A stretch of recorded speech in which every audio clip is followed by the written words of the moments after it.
Mon pote, il est de mon devoir de te dévoiler une réalité fondamentale en séduction, mais aussi dans la vie en général. Et il faut absolument que tu intègres cette réalité dans ton esprit.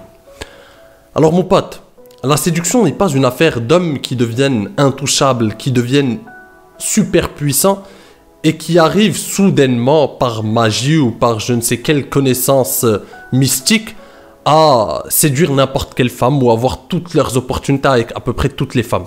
Ce n'est pas ça. La séduction, comme j'aime à te le rappeler mon pote, est une affaire de nombre, comme disent nos amis américains. La séduction est une affaire d'opportunités. Ça veut dire que plus tu multiplieras tes opportunités et plus tu auras de chances d'avoir des relations qui vont aboutir avec certaines filles. Et pour avoir toutes ces opportunités mon pote, il est indispensable que tu les crées. Si tu ne crées pas ces opportunités et que tu attends passivement que la vie ou les femmes tombent du ciel ou que les opportunités avec ces femmes tombent du ciel, eh bien malheureusement tu vas attendre longtemps. Ou bien tu auras quelques opportunités, quelques miettes par-ci par-là et tu devras faire avec ce que la vie te donne finalement, avec les miettes que la vie te donne. Alors comme alpha, tu dois être dans l'action, tu dois être dans le fait d'être actif dans ta vie et de créer tes opportunités. Mais tu ne pourras jamais créer ces opportunités si tu es dans la peur du rejet, si tu es dans la peur d'être vulnérable, si tu es dans la peur de finalement échouer, si tu es dans la peur d'être gêné, si tu es constamment dans la peur, ben, tu ne peux pas créer ces opportunités-là, pardon. Et il faut que tu comprennes ça, mon pote, parce que les hommes qui ont réussi, que ce soit en séduction ou dans la vie en général ou professionnellement, ce sont des hommes qui ont compris, il y a bien longtemps, que la vie, c'est une succession d'opportunités, c'est une succession d'événements, et parmi ces événements, il y a beaucoup d'échecs, mais les échecs font partie intégrante du succès. C'est bien Winston Churchill qui disait « Le succès, c'est d'aller d'échec en échec sans perdre son enthousiasme. » Et c'est exactement ça la vie. La vie est un jeu infini. Et si tu la vois comme une peur, si tu restes paralysé par la peur de passer à l'action parce que tu peux avoir un rejet, eh bien tu ne passeras jamais à l'action et tu n'auras jamais d'opportunité. Par contre, celui qui accepte les règles du jeu, qui se dit « Oui, je pourrais peut-être être rejeté par cette fille pourra peut-être, je pourrais ne pas plaire à cette fille, mais par contre, je passerai à l'action, je verrai ce que ça donne. Et ensuite, si ça ne marche pas avec elle, je verrai avec une autre fille. » Et pareil pour les opportunités professionnelles, pareil pour les projets que tu veux monter. Peut-être que ce projet ne fonctionnera pas, mais peut-être que le suivant fonctionnera. Ou peut-être que ça ne fonctionnera pas au début, mais je vais apprendre des leçons de mon échec et je vais m'améliorer et je vais améliorer le projet. C'est ça la réussite. Et c'est comme ça que tu vas avoir de la réussite avec les femmes aussi. Si tu veux des opportunités, il faut les créer. Ça veut dire qu'il faut que tu sois dans la conquête de cette peur de passer à l'action. Il faut que tu gagnes cette peur. Il faut que ton envie de réussir soit plus forte que cette peur de te dire que peut-être que cette fille va me rejeter ou que penseront de moi les gens, etc. Parce que de toute façon, mon pote, je t'explique une chose, il n'y a pas mort d'homme. Si une fille te rejette, bah, quelque part, elle n'a pas rejeté toute ta personne parce qu'elle ne te connaît pas véritablement en profondeur. Elle ne connaît pas toute la complexité de ta personne. Elle a rejeté l'image qu'elle a de toi. Elle a rejeté l'impression qu'elle a de toi. Et finalement, ce n'est pas grave parce que si cette fille n'aime pas cette personnalité que tu as, une autre adorera cette personnalité. Et c'est l'effet de contraste dont je te parle souvent. Pour plaire, il faut être prêt à déplaire. Et tu ne peux pas plaire à une femme si tu n'es pas détesté par une autre. C'est ce qu'on appelle être clivant. C'est ce qu'on appelle avoir une personnalité imposante. Une personnalité imposante ne fait pas l'unanimité. Forcément qu'elle plaît à certaines personnes et elle ne plaît pas à d'autres. Et c'est la vie. Et on continue d'avancer. Une fois que tu comprends que l'échec n'est pas ton ennemi. Au contraire, l'échec par exemple en séduction, c'est le rejet. C'est qu'une femme ne soit pas intéressée par tes avances ou ne soit pas intéressée par ta personnalité ou ne soit pas intéressée par entrer dans un jeu de séduction avec toi. Bah, au contraire, elle te fait gagner du temps et tu pourras passer à une autre fille. Par contre, cette vision hollywoodienne des choses, cette vision que tu vois dans les films où le gars passe son temps à courir derrière cette fille inlassablement jusqu'à la rattraper dans un aéroport et qu'ils finissent ensemble, c'est une vision, ça vient des contes de fées, ça vient de Hollywood. Ça n'est pas la réalité, mon pote. C'est juste pitoyable. Ça, c'est le nice guy qui n'a rien compris aux dynamiques des relations homme-femme, qui va perdre son temps à jouer, à miser toutes ses cartes sur une femme qui ne lui a rien prouvé, qui ne lui a pas montré qu'elle mérite ses avances, qu'elle mérite son temps, son énergie et son attention. Ça n'est pas comme ça que ça marche. Donc, il faut que tu comprennes ça. Et je voudrais insister sur un point aussi. C'est que Tinder, ça joue sur ça, mon pote. Je vais te dire une chose à propos de Tinder. Mais ce n'est pas une invitation à ne pas utiliser Tinder, chacun fait ce qu'il veut. Mais Tinder, pour moi, c'est le repère des hommes qui ont perdu foi en leur capacité à séduire dans la vraie vie. Pourquoi? Parce que Tinder, tu te dis, ah, c'est la technologie, c'est Internet, ça m'ouvre un nouveau monde et donc j'ai encore plus d'opportunités, ça m'ouvre toutes les filles de la ville, toutes les filles qui sont dans ma région, etc. Et donc j'ai plus d'opportunités. Ça, c'est le leurre. C'est tout ce qui est fallacieux avec Tinder. Ça n'est pas vrai. Parce que, en fait, ce qui se passe, c'est que, oui, forcément, tu as une plus grande région, tu as une plus grande ouverture sur les opportunités que tu peux avoir avec les femmes, tu as plus de choix. Mais le truc, c'est que, en même temps, tu es en concurrence avec tout le monde. Donc, c'est la jungle des relations, c'est la jungle du marché de la séduction. C'est la guerre avec tout le monde. Et donc, c'est finalement, on revient à la loi du plus fort. Parce que, et je vais m'expliquer sur cette loi du plus fort. Parce que, à la base, quand il n'y avait pas Tinder, bah, tu étais réduit à ton cercle social. Tu étais réduit à ton cercle social, les gens que tu connais, les soirées où tu vas, etc. Et c'était un cercle limité, finalement. Et donc, ce cercle limité, bah, ça limitait les possibilités. Et en fait, certains hommes finissaient avec certaines femmes, et d'autres hommes finissaient avec d'autres femmes, et donc ce n'était pas la guerre de tout le monde contre tout le monde. Ce qui se passe quand on ouvre cette ère de la guerre de tout le monde contre tout le monde, donc tout ce marché-là, donc quand tu es en guerre avec tout le monde et que tu as accès à beaucoup de femmes, mais aussi en concurrence avec beaucoup d'hommes, c'est qu'on revient à la loi du plus fort, on revient à une loi préhistorique, et la loi du plus fort sur Tinder, c'est quoi? C'est la loi c'est qui est le plus photogénique, qui a les meilleures photos, parce que Tinder, ça passe plus sur le visuel. C'est en quelques secondes, la fille se fait son idée et elle accepte ou pas. Donc, ou ça match ou pas. Et donc, c'est la loi du gars qui est un peu le plus beau gosse, qui a les meilleures photos, etc. Et c'est donc une loi du plus fort. Et qu'est-ce qui se passe sur Tinder, du coup? Eh bien, ça réussit à 10% des gars, qui se partagent 90% des femmes, parce que les femmes, du coup, sur l'application sont beaucoup plus ambitieuses et elles se disent qu'elles peuvent viser plus haut. Et les 90% des gars restants se partagent les miettes, se partagent les 10% de filles restantes.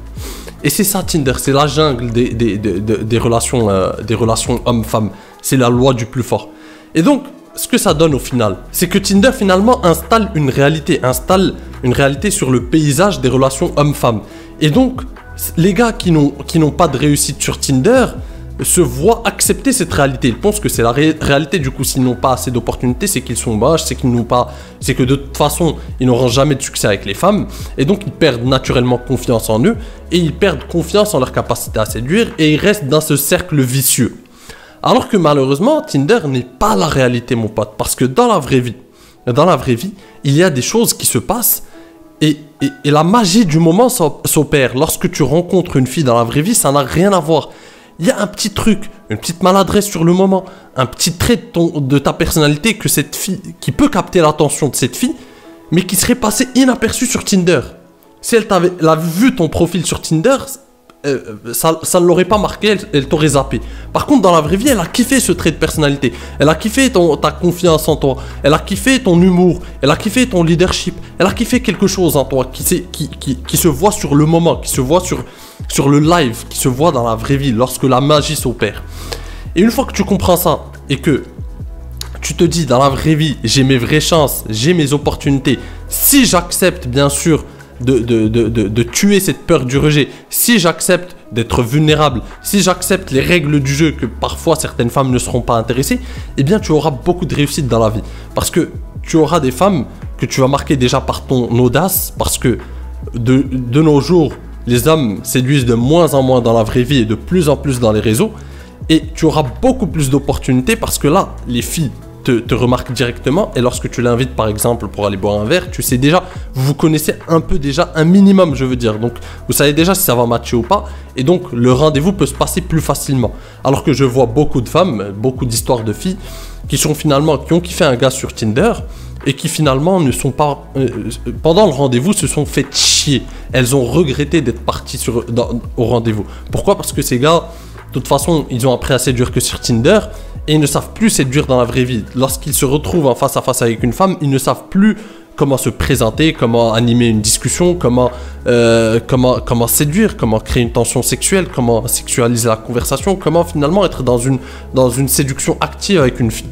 Et c'est ça le malaise finalement de notre époque. Et si toi, tu te concentres sur la vraie vie et tu acceptes que certaines fois tu peux être rejeté, certaines femmes pourront ne pas aimer ta personnalité, mais au contraire, ça veut dire que d'autres femmes vont sûrement adorer ta personnalité. Si tu acceptes les règles du jeu, la défaite comme la victoire, tu vas avoir beaucoup de succès. Et il faut absolument que tu comprennes ça. Et je vois aussi beaucoup de gars qui pensent encore fallacieusement que parce qu'une femme, on va mettre des notes du coup. Parce qu'une femme, une 5 sur 10 les a un jour rejetés, ça veut dire que la 8 sur 10 va forcément les rejeter. Alors mon pote, oui, il y a une corrélation entre plus belle femme, donc plus d'opportunités bien évidemment, et donc elle sera plus exigeante, mais ce n'est pas toujours comme ça parce que la vie est pleine de surprises. La vie n'est pas une équation mathématique. Tu peux te retrouver avec une 7 sur 10 qui adore ta personnalité, qui adore qui tu es, qui adore qui te kiffe, et qui kiffe ta personnalité, une 5 sur 10 qui te trouve moche, et peu importe. Et ça m'est arrivé plein de fois. Je me suis fait rejeter par des 5 sur 10, t'imagines mon pote, mais j'ai eu des 8, des 9 sur 10 pendant toute ma vie. Ça n'a rien à voir. Il faut que tu comprennes ça. Je vais te dire une autre chose, mon pote. Il y a des femmes, il y a des filles qui sont des 9 sur 10, et dis-toi que elles souffrent énormément de solitude. Parce que ces 9 sur 10, finalement, les hommes ne se sentent pas à sa hauteur. Et donc, elle est rarement abordée, on vient rarement la séduire parce que les hommes ont peur. Les hommes sont pris d'une angoisse folle lorsqu'ils se disent que, à l'idée d'aller lui parler ou à l'idée de rentrer dans une phase de séduction avec elle, ils se disent c'est impossible. Et donc, tous ces hommes qui se disent c'est impossible, ils finissent par laisser un no man's land autour d'elle. Il n'y a personne qui y va. Et elle souffre d'une solitude où c'est juste quelques hommes qui ne l'intéressent pas, qui viennent finalement l'aborder. Mais c'est très peu. Et elle n'a pas beaucoup d'opportunités. Et tu peux venir, toi, tu es un 7 sur 10 par exemple, tu peux venir, elle peut kiffer ta personnalité, te trouver très intéressant, et que cette histoire aboutisse juste parce que finalement ton audace a payé. Ton audace a payé à ses yeux. C'est dit, lui, il n'a pas froid aux yeux. Donc il faut que tu comprennes toutes ces... Ce que je veux dire par là, c'est que la vie est pleine de complexité, pleine de petites nuances, la vie est très complexe pour la réduire à une équation. Tu vois ce que je veux dire, mon pote? Dans la vie, il y a plein de petits trucs qui arrivent, plein de surprises, plein de choses qui peuvent arriver dans le live. C'est pour ça que je te dis, il ne faut pas que tu aies peur de cette peur du rejet. Il faut au contraire que tu y ailles et que tu vois ce que ça donne. Et des fois, tu auras plein de surprises. Crois-moi, mon pote, c'est comme ça qu'on a plein de surprises et c'est comme ça qu'on apprend aussi. Et je vais conclure en te parlant de Jack Ma. Jack Ma, tu le connais, mon pote, c'est le fondateur d'Alibaba. C'est un milliardaire chinois, l'homme le plus riche de Chine, je crois même. Et Jack Ma, pendant sa vie, mon pote, pendant sa jeunesse, il a eu des rejets professionnels, dans sa carrière, lorsqu'il postulait pour des jobs, etc., il a eu des rejets, mais plus qu'humiliants, plus que n'importe quel homme lambda.